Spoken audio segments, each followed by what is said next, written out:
Apa kabar pemirsa? Jumpa kembali dengan saya Widianto dalam Indonesia untuk Indonesia Kaya. Kami berada di Gorontalo dan sekarang ada di Benteng Otanaha. Saya akan mengunjungi desa wisata religi Bubohu. Lalu juga akan melihat kain Karawo. Dan yang unik, saya akan berjumpa dengan musisi gambus dari Gorontalo.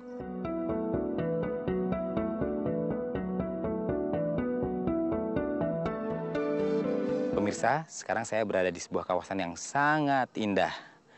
Dan setelah ini, saya akan bertemu dengan Bapak Yosef Tahir Ma'ruf, atau lebih dikenal dengan Bapak Yotama.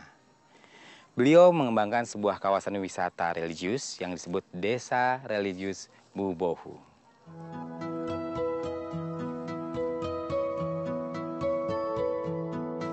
Assalamualaikum. Waalaikumsalam, Masya Allah. Waalaikumsalam. Ini Dewan Adat Kerajaan Bubohu. Ini Imam Wilayah Kerajaan Bubohu. Ini Kepala Desa dan ini Putri Pariwisata Provinsi Gorontalo.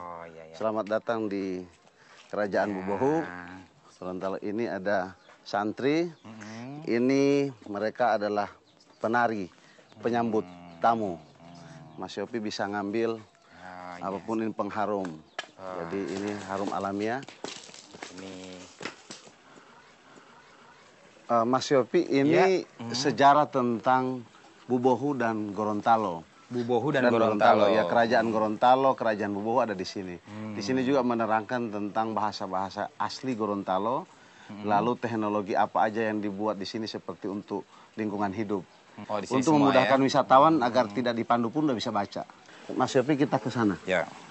Ini kue khas di Kerajaan Bubohu. Ini namanya kolombengi. Kolombengi. Dia dibuat dari telur, gula, dan terigu. Lalu kolombengi ini kalau dirapikan seperti ini menjadi walima. Walima ini diarak ke masjid pada setiap Maulid Nabi. Pada acara Maulid Nabi ini diarak untuk diberikan kepada pejikir. Di dalam kotak ini ada isi nasi kuning, ada ayam, ada pisang, macam-macam. Dan dia diletakkan di dalam lilinga. Namanya lilinga itu dari bahan daun kelapa muda. Nah, kemudian kalau dulu dinamakan toyopo. Lalu dalam perkembangan budaya, ini menjadi walima dalam satu kesatuan. Saat event Maulid Nabi itu dikunjungi wisatawan lebih 10.000 orang. Wow, di hari yang satu hari saja. Dan itu alhamdulillah hampir kebagian semua kuenya. Dan tidak diperebutkan, dia dibagi dengan cara yang santun. Nanti Mas Yopi akan disambut oleh tarian, namanya tarian Tidi, yang khusus untuk penyambutan tamu.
Mas Yosef, ceritakan soal tarian apa namanya? Tidi.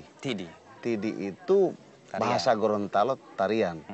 Nah, karena menyambut tamu dan menggunakan kipas, maka diberi nama Tidi Lo O Ayabu. Ayabu itu kipas. Lo itu menunjukkan itu, kata penunjuk. Dan tadi musik pengiringnya? Pengirimnya itu rebana. Tapi rebana yang disesuaikan dengan gerakan. Dan di sini diajarkan di SMK Pariwisata Bubohu, mulai dari cara membuat musiknya, kemudian tarinya, itu dilakukan oleh anak-anak SMK Pariwisata. Kita memberi nama Santri Pariwisata. Apa sih Mas Yosef niatnya untuk bisa membuat desa wisata religi dengan berbagai macam kegiatan yang memang sebenarnya adalah kegiatan budaya yang harusnya menjadi perhatian bukan hanya Mas Yosef sendiri, tapi memang ini adalah pemiliknya adalah masyarakat Gorontalo. Iya, jadi gini Mas Yopi, Gorontalo itu adalah masyarakat yang berbentuk kerajaan, dulu kerajaan. Pada tahun 1385, kerajaan Gorontalo besar itu terbentuk. Nah, tetapi di Gorontalo sendiri ada banyak kerajaan di luar dari yang kerajaan Gorontalo. Ada kerajaan Limboto, ada kerajaan Suwawa, ada kerajaan Bolango, ada kerajaan Atinggola, ada kerajaan Bualemo. Nah, kemudian pada tahun 1385 khusus kerajaan Gorontalonya itu dari 17 kerajaan menyatu menjadi satu kerajaan. Kerajaan besar. Itu tahun 1385 dipimpin oleh Raja Wadi Palapa atau Ilahudu. Di sini kenal dengan Matolodu Lada'a. Nah, kemudian Bubohu ini kita jadikan sebagai benteng terakhir kebudayaan Gorontalo. Di sini bisa ditemukan ada museum tentang sejarah Gorontalo, ada museum fosil di Gorontalo, kemudian ada pagelaran budaya, kaderisasi tentang seni-seni budaya Gorontalo itu ada di sini. Nah, kita buat. Nah, karena dia menjadi sebuah kebutuhan, terutama di zaman sekarang kebutuhan akan kembalinya kepada nilai-nilai kearifan lokal, maka kita membentuk namanya Desa Wisata Religius Bubohu. Kenapa Desa Wisata Religius Bubohu, Mas Yopi? Karena tempat ini adalah bekas kerajaan kecil, namanya Kerajaan Bubohu. Itu berdiri tahun 1750. Kemudian ditutup oleh Belanda tahun 1902. Oleh Belanda yang setelah itu tahun 97 kami menginisiasi untuk merekonstruksi kembali Kerajaan Bubohu untuk membuat tempat ini menjadi pusat kebudayaan Gorontalo, pusat sejarah Gorontalo. Jadi semua orang Gorontalo mau pingin tahu masa lalu Gorontalo, cukup datang di sini, tersedia semua. Maka itu butuh tempat kayak gini. Betul. Nah, di tempat ini kan ada sejarahnya, ada museumnya. Itu bagaimana mengkurasinya dan juga mengkolekting. Memang inilah yang memang layak untuk ditampilkan di museum ini misalnya. Butuh waktu lama dan upaya konsisten. Juga yang paling penting di dalam merekonstruksi kebudayaan dan sejarah itu doa. Kita harus berdoa luar biasa. Saya memelopori rekonstruksi ini itu tidak boleh main-main. Makanya kita kasih nama Desa Wisata Religius. Kita fokus ke religiusitasnya dulu untuk menggali masa lalu. Metode yang kita pakai adalah filsafat forensik. Jadi mencari masa lalu itu dengan konsep filsafat. Kemudian kita metodologinya juga tidak boleh tidak akademis, harus akademis. Saya libatkan kampus, saya libatkan peneliti, saya libatkan tokoh-tokoh adat, tokoh masyarakat, juga pemerintah. Banyak yang mesti terlibat di dalam konsep merekonstruksi sebuah kebudayaan. Dan karena ini menjadi sebuah pilot project dari rekonstruksi kerajaan Gorontalo, maka kami tidak main-main.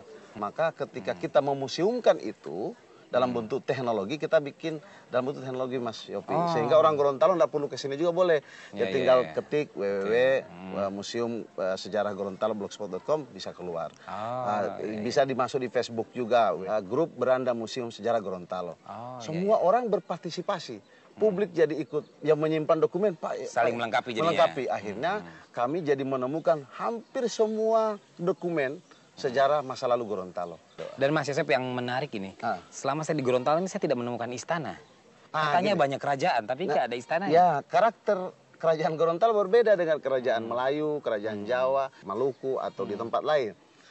Kerajaan Gorontalo itu tidak memiliki istana atau keraton karena rajanya itu tinggal di rumah raja. Lalu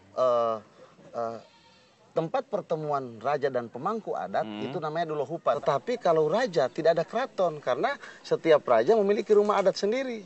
Berarti sistem dari kerajaannya tidak langsung keturunan ya? Tidak selamanya. Oke, pemirsa, makin menarik sebenarnya bagaimana kita bisa menelusuri juga mengeksplorasi budaya Gorontalo di sini di Bubohu.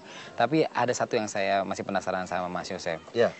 Apa harapan Mas Yosef dan tujuan akhir dari kompleks wisata religius ini? Sebuah peradaban itu butuh keterlibatan semua pihak. Pastinya. Jadi Mas Yopi tidak akan ke sini kalau tidak ada yang menarik di sini. Betul. Maka konsep menarik itu yang kita buat. Dan ketika kita buat konsep yang menarik, maka terbiayai oleh konsep menarik itu pemeliharaan kebudayaan. Nah, Bubohu itu konsen kepada pemeliharaan kebudayaan, pendokumentasian sejarah, dan kemudian membentuk karakter masyarakat yang awalnya tidak memahami kebudayaan Gorontalo yang punya potensi wisata, kita arahkan ke situ. Nah, makanya kita memberi nama Desa Wisata Religius Bubohu. Jadi konsep rekonstruksinya terpisah dulu. Betul. Nah, visinya dibuat. Nah, ketika kita mulai mengisi visi, maka terjadilah sebuah pergerakan. Gerakan itu disitulah gerakan ekonomi, di situ gerakan kebudayaan, di situ ada gerakan administrasi kepemerintahan. Banyak gerakan yang di situ yang membuat budaya itu terpelihara. Yang paling menarik di sini Mas, kepada masyarakat doktrinnya cuma 3. Satu, memberi salam dan menjawab salam. Kedua, mencium tangan orang tua dan guru. Ketiga, menanam pohon. Hanya itu yang diajarin di sini. Outputnya adalah orang jadi santun karena saling menyapa. Kedua juga orang jadi santun karena hormat kepada orang lebih tua. Yang ketiga, tempatnya jadi adem karena pohonnya banyak. Ya, moga-moga pemirsa kita bisa melihat desa ini dengan lebih dekat, dan seluruh masyarakat Indonesia juga minimal bisa membuka websitenya. Dan kalau memang punya waktu untuk bisa hadir ke Gorontalo, datang ke Desa Wisata Religius Bubohu.